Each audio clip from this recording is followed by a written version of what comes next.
Hello cuties, आप सभी का स्वागत है मूवीज़ पनघट में। आज हम बात करने वाले हैं मे आई हेल्प यू के एपिसोड 10 की। एपिसोड की स्टार्टिंग होती है, डोंगजू अपने दिल की सारी फीलिंग्स किम टेही को बता देती है। वो उससे कहती है कि वैसे तो मैं तुम्हें बताना नहीं चाहती थी, बट अब ये सारी फीलिंग्स दिल में ही रखना बहुत ज़्यादा मुश्किल हो रहा है। मेरे दिमाग में हर टाइम बस तुम्हारी बातें चलती रहती हैं कि तुम ठीक हो, तुम्हें कुछ हुआ तो नहीं है। मैं जब भी इधर आती हूँ मैं देखती हूँ तुम्हारी लाइट तो ऑन नहीं है, तुम क्या कर रहे होगे, और मैं तुम्हें सब कुछ बताना चाहती थी। प्लीज़ अब उसके पास मत जाना, मैं तुम्हें बहुत ही ज़्यादा पसंद करती हूँ।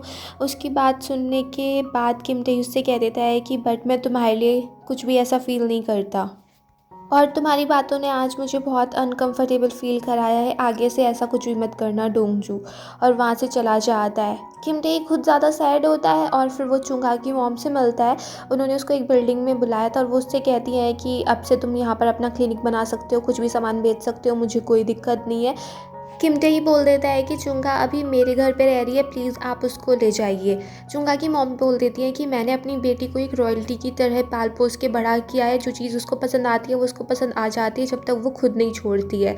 वो बहुत ही ज़्यादा ज़िद्दी है, मैं उससे कहूँगी भी तो भी वो मेरी बात नहीं मानेगी। और तुम्हें तो मैं कितना अच्छा चांस दे रही हूँ, तुम अपनी उस पैथेटिक लाइफ से निकल सकते हो और यहाँ पर एक डॉक्टर बन के रहो जो तुम करना चाहते थे।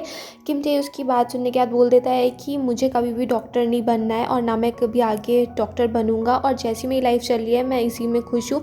मुझे ना ही खुश होना है और मैं ऐसी इमोशनलेस अपनी ज़िंदगी जीना चाहता हूँ। और उससे कह देता है कि आप चुंगा को ले जाइए, और फिर जाने लगता है। उसकी बात सुन के चुंगा की बहुत ज़्यादा गुस्सा हो जाती है। वो किम टेही को डांटने लगती है कि मेरी चुंगा तुम्हारे पीछे इतनी पागल है और तुम्हें उसकी बिल्कुल कदर ही नहीं है। तुम्हारे पास तुम्हारी लाइफ में कोई और लड़की होगी ना, तुम किसी और को पसंद करते हो। किम टेही बोल देता है कि हाँ वो किसी और को पसंद करता है और वहाँ से चला जाता है। फिर दिखाते हैं होटल में चुंगा वेट कर रही थी किम टेही का, बट वो आया नहीं था। तभी उसकी मॉम की कॉल आ जाती है और वो अपनी बेटी को डांटती है कि तू अभी भी उसके पीछे पड़ी हुई है, वो तुझे पसंद भी नहीं करता, उसकी लाइफ में कोई और आ चुकी है। जिस बात को सुन के चुंगा को बिलीव ही नहीं हो रहा था कि किम टेही किसी और को पसंद कर सकता है। फिर दिखाते हैं डोंगजू अपनी फ्रेंड्स के साथ बैठी होती है। सोरा भी काफ़ी ज़्यादा अपसेट थी। वो कहती है कि ये वन साइडेड लव बड़ा मुश्किल होता है, तुम्हारे बॉस मेरा एक मैसेज भी रिप्लाई नहीं करते हैं। सब मैसेज देख तो लेते हैं बट उसका कोई रिप्लाई नहीं आता है।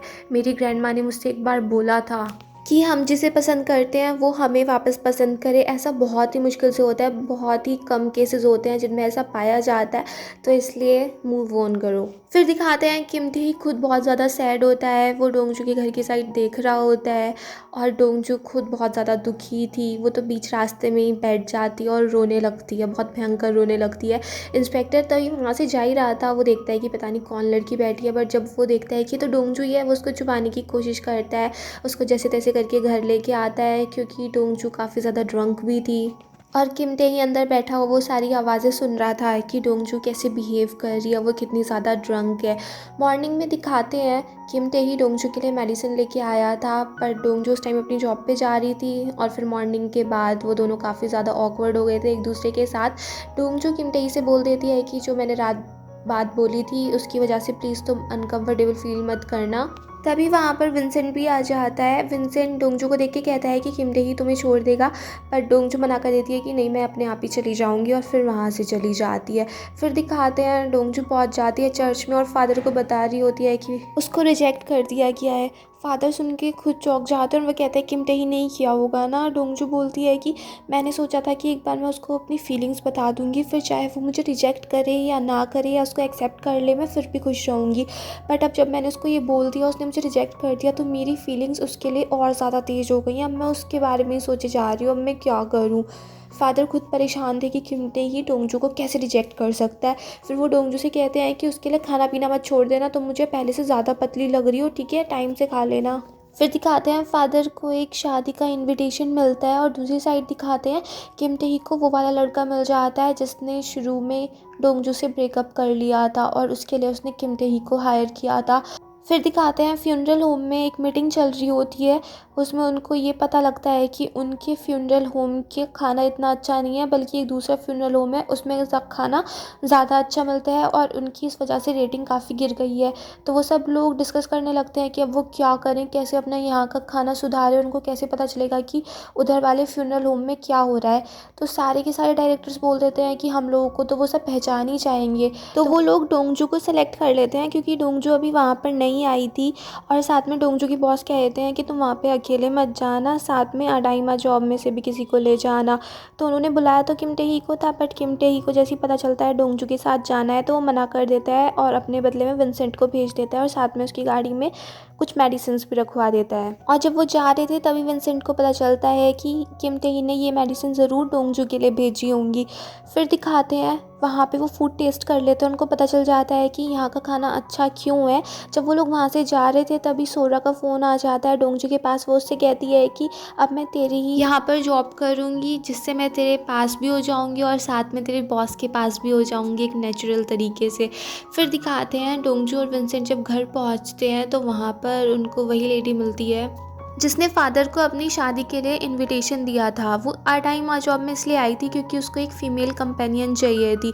विंसेंट बोल देता है कि हमारे यहाँ पे तो कोई लेडी है ही नहीं हमारे जो जॉब करती है, बट डोंगजू बोल देती है कि मैं तुम्हारी फ्रेंड बन के चलूँगी तुम्हारी शादी में, क्योंकि डोंगजू ने उसको पहचान लिया था, वो उसके एक क्लाइंट की बहन थी। डोंगजू अपने रूम में जाती है तभी वहाँ पर किम टेही आ जाता है। वो उसको मेडिसिन और काफ़ी सारी सामान दे रहा होता है।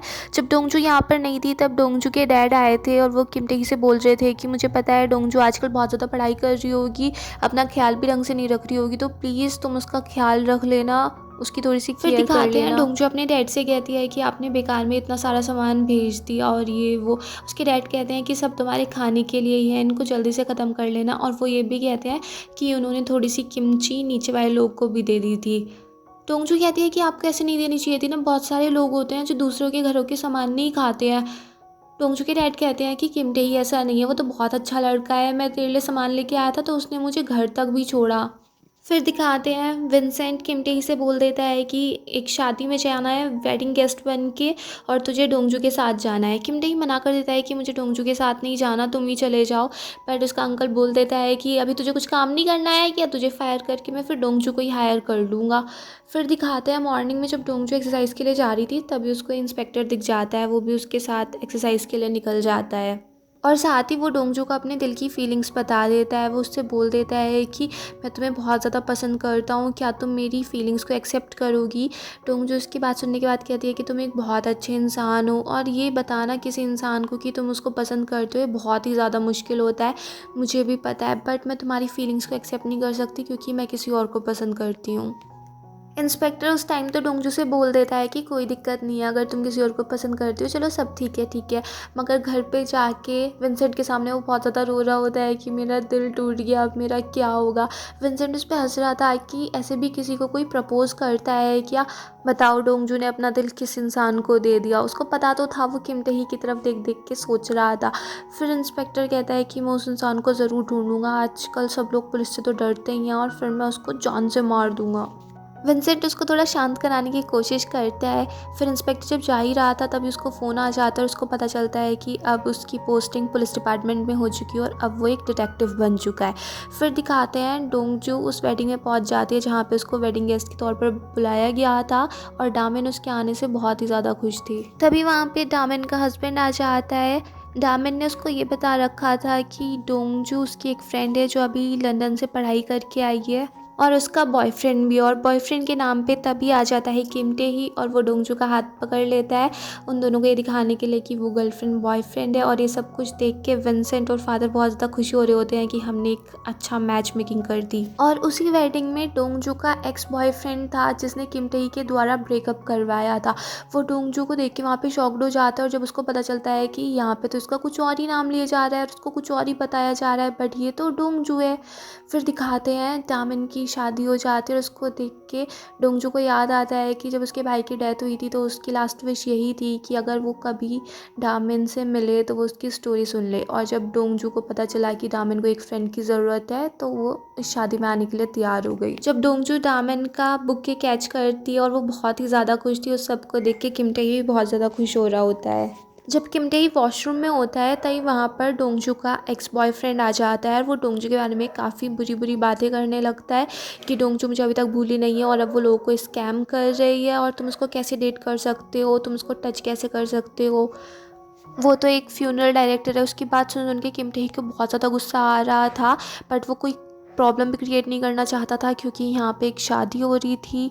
बट फिर उन दोनों में फ़ाइट शुरू हो जाती है और फिर वो सबको बता देता है कि यहाँ पर चल क्या रहा है। सब लड़ाई झगड़े के बाद डोंगजू डामिन से सॉरी बोलती है कि उसकी वजह से यहाँ पर इतनी सारी प्रॉब्लम क्रिएट हो गई। डामिन कह देती है कि इसमें तुम्हारी कोई गलती नहीं है, झूठ तो मैंने ही बोला था, सब कुछ तो मेरी वजह से ही हुआ है। और साथ में वो डोंगजू को उसका फ्रेंड बनने के लिए थैंक्स भी बोल देती है। फिर दिखाते हैं डामिन का हस्बैंड किम टेई से बोलता है कि मुझे ये सारी प्रॉब्लम खुद ही फेस करनी चाहिए थी, झूठ नहीं बोलना था।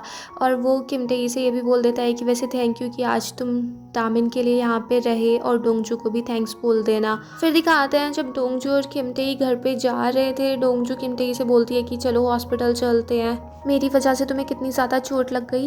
किम टेई बोलता है कि हॉस्पिटल जाने की ज़रूरत नहीं है और तुम्हारी कोई गलती नहीं है, तुम्हें सॉरी बोलने की ज़रूरत नहीं है, बल्कि सॉरी तो मुझे बोलना है। मैंने तुम्हारे साथ इतना कुछ किया, उस सब के लिए सॉरी इस बात के लिए कि मैंने तुमसे झूठ बोला था। और फिर वो डोंगजू को किस कर देता है और फिर दोनों के किसिंग सीन पे ही ये एपिसोड फिनिश हो जाता है। अगर आपको ये पसंद आया हो तो प्लीज़ मेरे चैनल को सब्सक्राइब करें, लाइक करें, शेयर करें, कमेंट्स करें and bye bye till next video.